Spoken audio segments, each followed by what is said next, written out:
من کی جاگیر پہ ایقان کا پہرا کر دے، بیر عرفان اور بھی گہرا کر دے، اور تو نے ہی دی ہے علی بولنے والی یہ زبان، جو علی سن نہیں سکتا اسے بہرا کر دے۔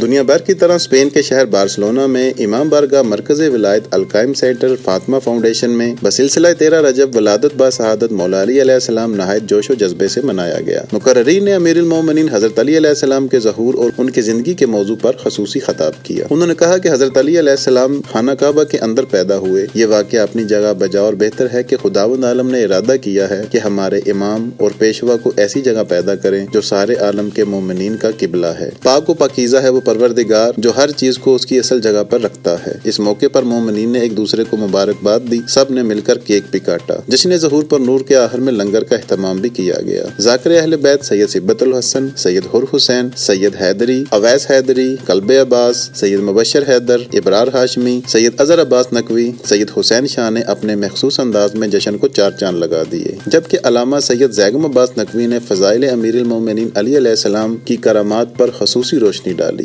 جشن ولادت کے اختتام پر مومنین نے مل کر کیک کاٹا اور ایک دوسرے کو جشن ولادت کی مبارکباد پیش کی۔ دعائے خیر کے بعد آخر میں وسیع ترین لنگر حسینی کا اہتمام بھی کیا گیا۔ Rizwan Kazmi, 33 news, Barcelona, Spain. 33 news, overseas پاکستانیوں کی آواز۔